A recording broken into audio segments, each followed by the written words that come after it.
Hey, what's going on, everyone? I wanted to give my thoughts on whether some people are right that this is going to be the end and, the end of the economy. This is going to be the greatest depression ever, and the whole system is going to collapse, and it's going to be Armageddon, the sort of Armageddon stuff that a lot of older people have been saying and trying to warn us about, and things of that nature. Why are they saying that, and is it true? The Doomsday prediction was predicted a long time ago and it didn't come to pass, right? A lot of people was waiting for that Doomsday point, but it didn't happen. And now we're at this point again, and people are thinking and assuming that this is going to be the final crash, and after this crash will be a huge depression, and then what will occur afterwards is a entirely new system, that the dollar won't be the reserve currency, that the dollar value will drop. People are expecting it to drop to, a lot of them are saying, very almost nothing, or to the 70s down to the 40s, right? I'm not quite sure about that. Let's go through what's going on through their minds, right? So the lens that they're looking at it from is because the debasement of currency, right?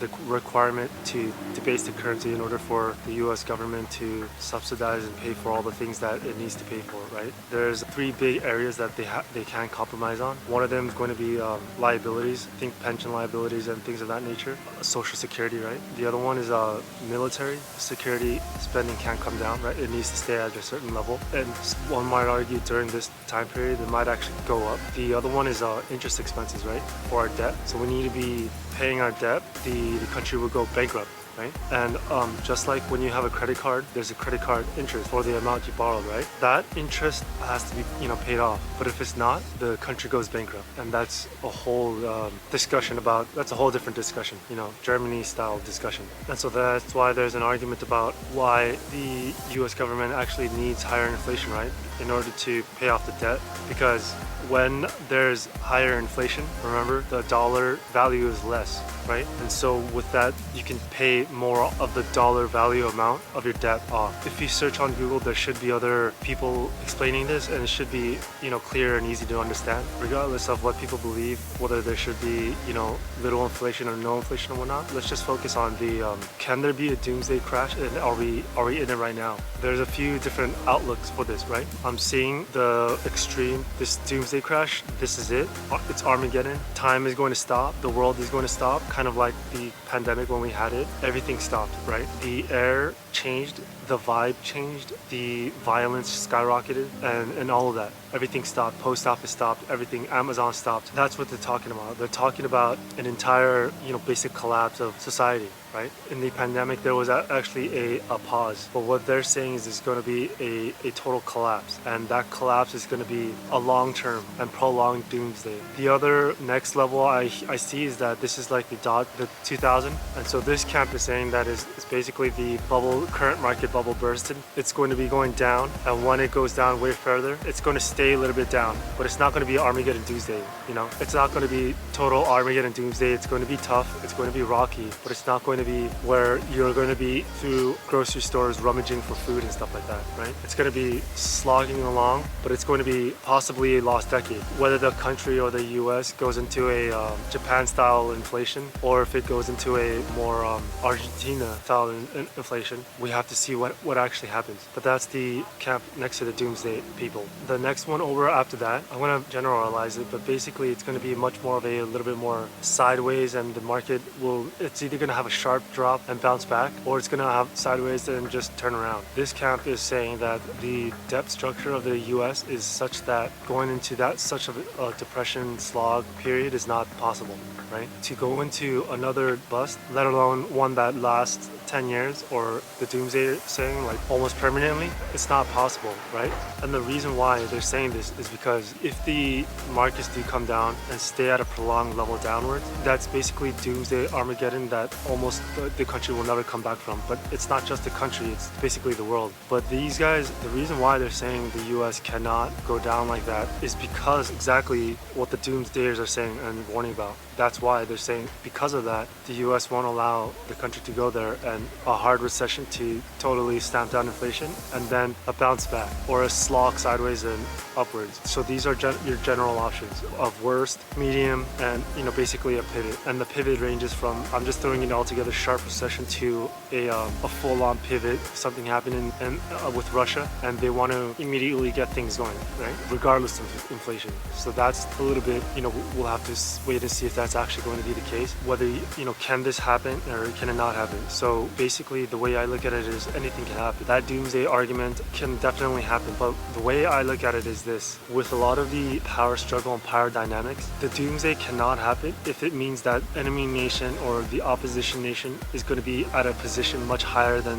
the US and whatnot. So let me say this again. I think that the doomsday option is off the table if it means losing gigantic power reach globally against a country, let's say Russia right now, right? Something like the ongoing war, the US is not going to even entertain that thought of a doomsday scenario. And the reasons are basically simple, because the fallout from such a decision is going to push, let's say, the US capabilities when it comes to with financing military. It might be trouble, right? We might have issues. Now, whether they actually decide to and print during this higher inflation, then we'll see. But basically, what I'm seeing down the line is that they will begin to have to generate growth, right? The way that we've all seen that it's going to generate growth is stimulus, right? The targeted checks with CBDCs when it comes out into the future. But basically, when we're looking at this ongoing escalation of the war, the other stimulus that can happen is just war, to print. So they could, rather than using the money to send it to consumers to get consumer spending up, what they can do is probably use it for war.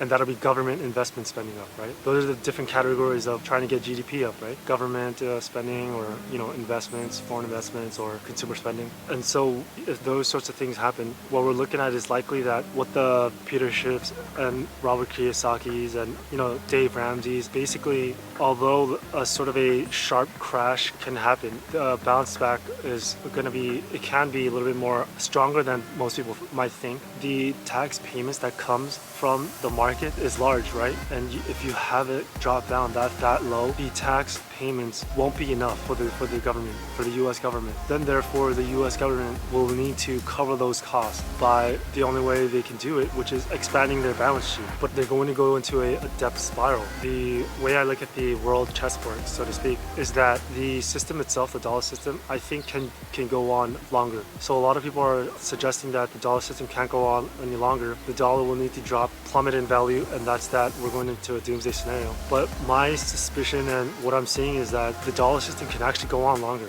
Now, how much longer? I'm not quite sure.